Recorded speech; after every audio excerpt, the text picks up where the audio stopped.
दोस्तों शेयर बाजार में दिन प्रतिदिन निवेशकों की संख्या बढ़ती जा रही है। करंट डेटा दिसंबर 2023 तक दोस्तों 139 मिलियन डीमेट अकाउंट खुल चुके हैं दोस्तों।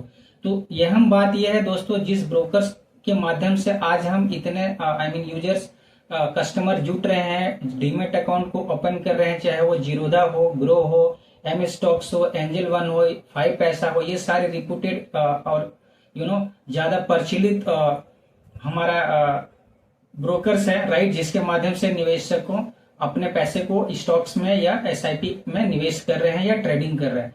तो सबसे महत्वपूर्ण बात है दोस्तों, यदि ये किसी इसमें इतने में से कोई एक भी यदि ब्रोकर्स यदि दिवालिया हो जाए या बंद हो जाए तो क्या होगा, आपके पैसे का क्या होगा, पैसे आपको मिलेंगे या डूब जाएंगे।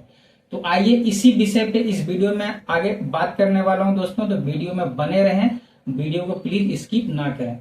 तो दोस्तों देखिए, सबसे अहम बात है, यदि आप डीमेट अकाउंट आपने ओपन किया हुआ है, ट्रेडिंग अकाउंट नहीं ओपन किया हुआ है, तो आपका पैसा बिल्कुल सुरक्षित है। चाहे ये ब्रोकर्स दिवालिया हो जाए, बंद हो जाए, डजेंट मैटर। ठीक है दोस्तों, क्यों? क्योंकि ब्रोकर्स जो है दोस्तों, ये आपको एक माध्यम प्रोवाइड करता है बिटवीन डिपोजिटर एंड कस्टमर। ठीक है, इसका एक बीच एक प्लेटफॉर्म प्रोवाइड करने का ही काम है ब्रोकर्स का। आप जो स्टॉक्स परचेज कर रहे हैं या सेल कर रहे हैं, ये डिपोजिटरी में जाके सारा कुछ स्टोर होता है। डिपोजिटरी क्या है दोस्तों? हमारे स्टॉक मार्केट में सीडीएसएल एंड एनएसडीएल, ये दो डिपोजिटरी हैं, राइट। तो जो भी हमारा स्टॉक्स जो बाय करते हैं, सेल करते हैं, ये सारा कुछ डिपोजिटरी इंस्टीट्यूशन के पास स्टोर रहता है। ठीक है, ब्रोकर्स के पास कुछ नहीं। ब्रोकर्स यदि दिवालिया हो जाएगा तो स्टॉक्स आपके वहां पे रहेंगे। बट बात आती है, यदि आपने सपोज किसी एक पर्टिकुलर ब्रोकर्स के माध्यम से आपने डीमेट अकाउंट ऑनलाइन ओपन किया हुआ था, राइट, और वो यदि बंद हो जाता है किसी भी कारण से, तो आपने जो स्टॉक्स में पैसे लगाए थे या आपका जो भी स्टॉक्स था वो आपको कैसे मिलेगा? तो दोस्तों उसके लिए क्या करना है, सबसे पहले दोस्तों आपको एक एप्लीकेशन देना है। ठीक है, आपको सेबी के पास सीडीएसएल या आपका एनएसडीएल, जिसके पास भी आपका डीमेट अकाउंट खुला हुआ है। ठीक है दोस्तों, तो आइए पहले इसको क्लियर कर देते हैं, ये सीडीएसएल एनएसडीएल किस में आपका डीमेट अकाउंट है, राइट। जब आप डीमेट अकाउंट खोलते हैं दोस्तों, राइट, चाहे ब्रोकर के माध्यम से खुला है या आपने ऑनलाइन खोला है, तो आपको एक ईमेल भी आता है, राइट। तो CDSL basically BSE stocks related CDSL है, एंड एनएसडीएल जो है दोस्तों एनएसई स्टॉक्स के लिए। ठीक है दोस्तों, तो यदि आपने एनएससी के स्टॉक्स में पैसा निवेश किया हुआ है तो आपको पॉइंट ऑफ कांटेक्ट और आपका जो स्टॉक्स डिपॉजिट हो रहा है जहां पे, वो आपका वेयर हाउस कौन सा हुआ, एनएसडीएल हुआ, राइट। तो क्या करना है दोस्तों, आपको एक नया डीमेट अकाउंट ओपन कर देना। यदि आपका पुराना ब्रोकर जिसके माध्यम से आपने अकाउंट को ओपन किया था, राइट, वो बंद हो गया किसी कारण से, तो आप एक नया जो भी मार्केट में है, आइदर ऑनलाइन खुल रहा है या ऑफलाइन, आप नया डीमेट अकाउंट को ओपन कीजिए।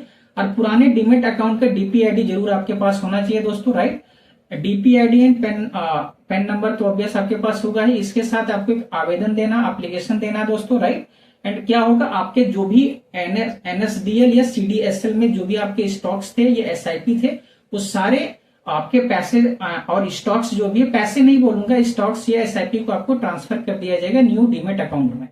ठीक है दोस्तों, और उसके बाद यदि आप उसको फर्दर सेल करना चाह रहे हैं या कंटिन्यू जैसे भी करना चाह रहे हैं, आप कर सकते हैं। तो दोस्तों ये बात हुई हमारी लाइक स्टॉक्स के बारे में या एसआईपी में इन्वेस्टेड अमाउंट के बारे में।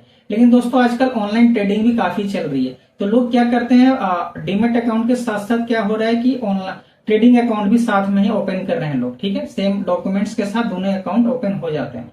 तो यदि आपने सपोज ट्रेडिंग अकाउंट भी रखा है और आप ट्रेडिंग करते भी हैं, तो उस केस में क्या है दोस्तों, उसमें स्मार्टली तरीके से आप क्या कीजिए कि उसमें ज्यादा पैसे ट्रेडिंग अकाउंट में नहीं रखें। ठीक है, आपको जब जितना अमाउंट का ट्रेड करना है उसी समय आप अपने बैंक अकाउंट से पैसे को ट्रांसफर करें, ट्रेड करें, और फर्दर फिर अपने अमाउंट को बैंक में डिपॉजिट कर लें। ज्यादा अमाउंट आप ट्रेडिंग अकाउंट में ना रखें, ये आप इसको फॉलो कर सकते हैं। दूसरी बात दोस्तों क्या कर सकते हैं आप, यदि सपोज आपने ट्रेडिंग अकाउंट में पैसा रखा हुआ था और यदि वो दिवालिया हो गया ब्रोकर्स, राइट, तो क्या होगा? तो दोस्तों देखिए, ऐसे सेबी का नजर सारे जितने ब्रोकर्स हैं उस पर कड़ी नजर रखते हैं सेबी, राइट। एंड यदि सपोज आपका किसी भी कारण से कोई भी ब्रोकर्स बंद हुआ पैसा आपका डूब रहा है, उस केस में एक्चुअली सेबी ने एक क्या है अच्छी फैसिलिटी दिया हुआ है, दैट इज प्रोटेक्शन फंड है। ठीक है दोस्तों, प्रोटेक्शन फंड में बेसिकली क्या होता है दोस्तों, आपका जो यदि आपने पैसा जो भी निवेश किया है, राइट, ट्रेडिंग अकाउंट में आपने जो रखा है, राइट, तो वो पैसा को आपको मैक्सिमम 15 से 25 लाख तक आप क्लेम कर सकते हैं, डिपेंडिंग ऑन आप ट्रेडिंग कहाँ कर रहे थे, एनएससी या बीएससी स्टॉक्स में, राइट। बीएससी के लिए 15 लाख तक मैक्सिमम लिमिट है और एनएससी के लिए आपका 25 लाख तक लिमिट है। अब आते दोस्तों कब तक कर सकते हैं, यदि आपका पैसा इस तरीके से, यदि आप इस सिचुएशन में आते हैं, राइट, तो मैक्सिमम दोस्तों 3 साल की टाइम होती है, ये उस विंडो तक आप पैसा को क्लेम कर सकते हैं। यदि वो अवधि क्रॉस हो गई, यदि आपने 3 साल तक आपने ट्रेडिंग अकाउंट में जो भी बैलेंस थे आपने उसको क्लेम नहीं किया, राइट, तो उसके बाद 3 साल के बाद यदि आप प्रयास करते हैं, उस केस में आपका दोस्तों क्या होगा, अथॉरिटी पे डिपेंड करेगा एंड अथॉरिटी डिसाइड करेगी कितना पैसा आपको मिल सकता है। यदि आपका अमाउंट 15 लाख से 25 के रेंज से भी ज्यादा पैसा है, राइट, मैक्सिमम तो आपको 25 लाख ही मिलना है, लेकिन अब 25 में आपको कितना मिलना है, राइट, एंड आपका कितना डिपॉजिट है, वो सारा अथॉरिटी डिसाइड करेगी। तो दोस्तों, और दूसरी बात रही ब्रोकर्स, आजकल डीमैट अकाउंट काफी ज्यादा ओपन हो रहे हैं, तो ब्रोकर्स का सिलेक्शन कैसे किया जाए, राइट। तो दोस्तों, जब भी आप ब्रोकर्स का सिलेक्शन डीमैट अकाउंट ओपन कर रहे हैं किसी ऑनलाइन राइट प्लेटफॉर्म का यूज करते हुए, राइट, तो सबसे अहम बात है दोस्तों, ब्रोकर्स का चयन करते समय देखिए वो रिप्यूटेड होना चाहिए, राइट, अच्छा ब्रोकर्स होना चाहिए, रिप्यूटेड होना चाहिए, राइट। दूसरी चीज, उसका सेबी के साथ रजिस्ट्रेशन होना चाहिए, उसका रजिस्ट्रेशन आईडी वगैरह जरूर वेरीफाई करें। एंड दोस्तों, जब भी आप डीमैट अकाउंट और ट्रेडिंग कर रहे हैं, राइट, स्टॉक्स में निवेश कर रहे हैं, तो आप एनएसडीएल सीडीएसएल के माध्यम से कुछ ईमेल्स आते हैं, बीएससी एनएससी के साइड से ईमेल्स आते हैं, तो उन पे नजर रखिए, उससे आप अलर्ट रहिएगा, किसी भी तरीके की परेशानी से बच सकते हैं।